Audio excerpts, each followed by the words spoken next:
All right, we're going to go in and mess with the children's python.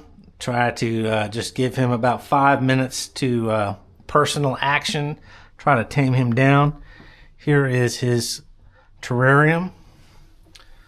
Got him in a front door opening Zoo Med cage. Try to get easy access, not coming from above. He's in there. There he is. He's down there on the bottom. Let's see if I can. That's the heater that kicked on that keeps the room between 82 at night and about 85 to 87 during the day. Alright, let's see. Here he is down here at the bottom. He is very, very easy to upset, thinking that I'm going to injure him or eat him. Had him now a couple of months, but he is very inquisitive. But if I stick my hand in there, he will bite my hand. It's just no, because it's warm, and his little pits on the front of his head there and mouth can see the heat. And it's possible too that this snake is always hungry. He actively wants to eat about every 4 to 5 days. He poops his food out pretty quickly. And the other day when I was in here and I was messing with him, he bit himself and he wrapped around himself like he was the rodent. And after about 2 minutes, he let go and was like, this isn't working. He's very food motivated. I think that's what it is.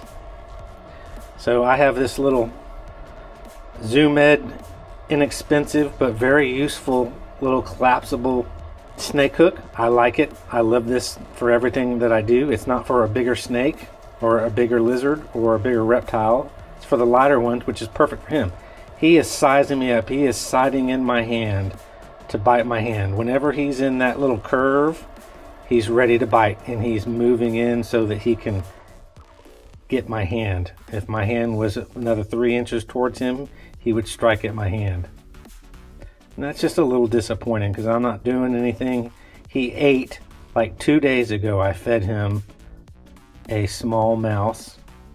But we're going to take him out. The little snake hook works really, really well. He's quick to turn around and realize that I'm trying to pick him up from the back. Now he's going to go back to the back. Here's his little hide. I got to be careful because he'll reach up and get me. Here's the entrance to his hide right here.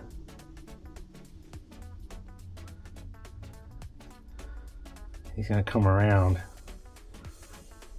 So he's under the ivy right here, or the pothos. There he is right there. He's in the mode to not be picked up.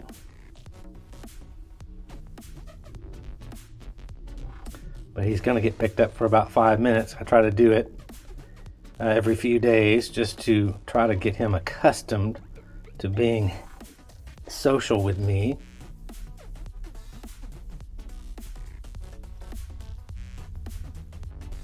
And he's difficult to get out.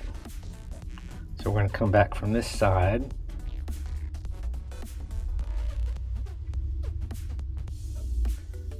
One hand is always his friend and one is his enemy. Typically that's how it works. Oop, he's going in his hide. Oh.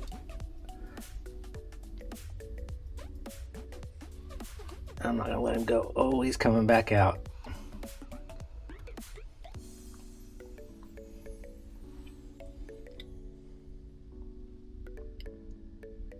I try to touch him a lot with my snake hook. Try to desensitize him to touch. But there's his little head poking out. He's a very cool snake. Very inquisitive. Seems like he's always thinking and he's interested. When I come in and look at him, he'll come out real quick and look at me.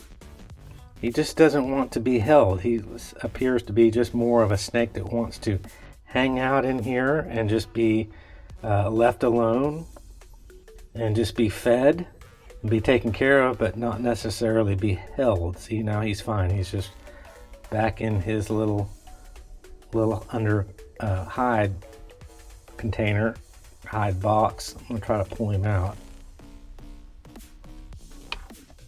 Come on out. Good thing is he's small. He's under about 2 feet, so he's not going to do any damage, and it doesn't really hurt. It may draw a little blood, so the people that don't like to see blood, and I don't really like to be bit and then see blood. It's just the stage of life that I've reached. I've had many bloody accidents over the years of growing up. Very bad accidents and lots of blood in some of the instances. So it didn't faze me then, but now as an adult, it's not as cool. So also my fingers are very delicate when I get little cuts and nicks on my fingers. Every time I touch something or go to grab something or manipulate something, it sends pain. You know, I feel the pain. It's just not comfortable. So I like to have my fingers just like they are, not scratched, not scuffed. You know, I got tegu lizards and other boas and other animals, cat and a dog, and they sometimes will kind of scratch up or nick or damage my hands. I got it buried here in the back, and it looks very natural, and I kind of sunk it inside, so it kind of seems like a natural burrow, so I don't really want to move or disrupt. Guess I'm going to have to get him out. I mean, this is a sign he doesn't want to be picked up. He doesn't want to be held. He doesn't want to have interaction, because obviously he went back into his hide box, and I'm forcing him to have interaction. So it's not necessarily what you want to do. So maybe I'll just leave it like this and come back maybe later on this evening, and then when he's back out and around, because he'll come back out, then I'll try to catch him and then try to bring him up into my hands and have interaction. He is looking, poking his head out, figuring out what I'm doing. All right, I came back, the lights went off, and I just put this plant in here today, about an hour and a half ago. Look, he's investigating this plant that I put in, hopefully not tearing it up. I want my plants to live and thrive, and I don't necessarily want him climbing on it, but he's so lightweight that hopefully he's not going to do any damage to it. But look at that little critter, that he knows what's going on. I've had him now coming probably up on 2 months. He knows he's going to get picked up. He doesn't want to get picked up, so that's why he retreats to his hide. I give snakes more credit than what most people do, and I think he knows exactly what they want to do and what they know what their keepers are going to do. He's really not letting me get to the point where I can get him out and hold him for a couple of minutes. He's making it really difficult. Let's see here. All right, now I got him by the mid portion of the body, and then you use your hook to kind of keep him from grabbing on to other stuff. All right, I got him.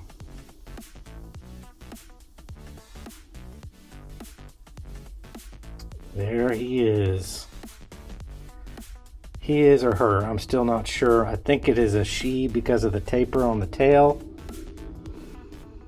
I got to just be careful because he can swing around really fast. And there he got back into his cage, and he wants away from my grip. And extend my hook so he's in the strike position right now. You see that he's ready to defend himself and say, I'm gonna get you if you come close to me. Here's a warning. If he had a rattle on his tail, he'd be rattling it like crazy right now. Hope I'm gonna get you before you go in your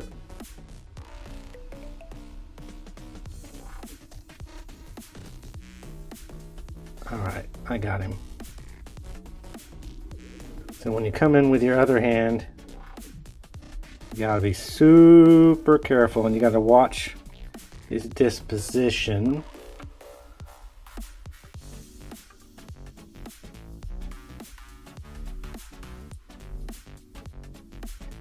All right, usually No joke. One hand is the good hand and one hand is the bad hand. That's the way it goes.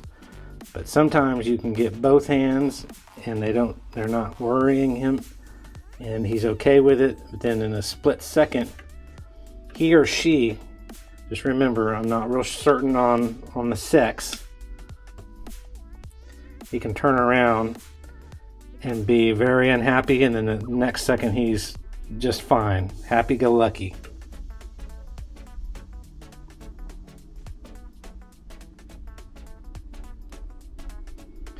Like I said, I fed him 2 days ago.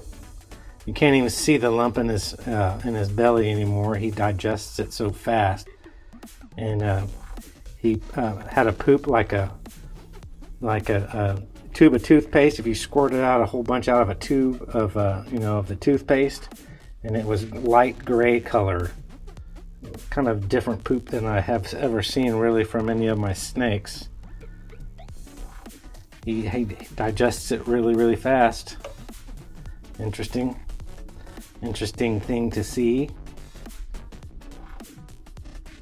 And then of course he'll kind of excrete some of the calcium, the white urates here and there, separate from the poop.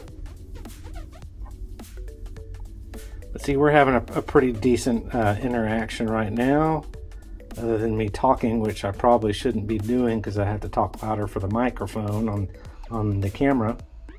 And voices and the vibrations of your voice can cause different reactions from your reptiles, snakes, lizards.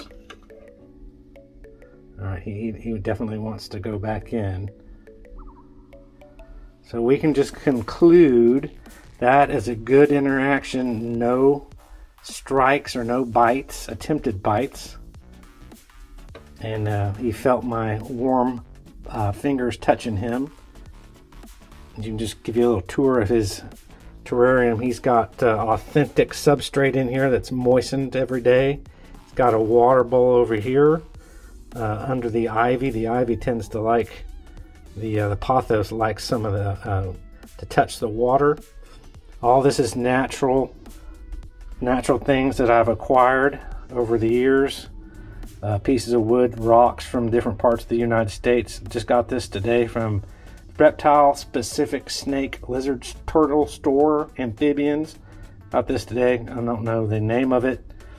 It looks cool. That's what I like. And the pothos plant. I think some of these rocks came from either Arizona or California, Western California over there at Joshua Tree.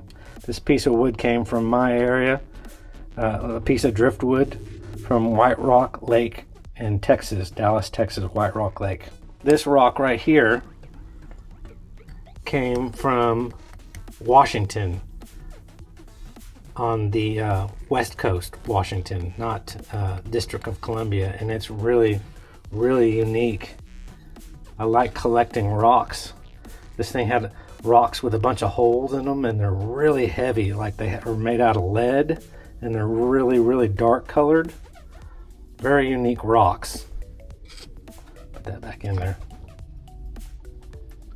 But that's it. That's my little visit with my children's python today. And you can see he went right back in his hide to get away from me. Right here, he's in there hiding. Perfect term, hide box, because he's hiding.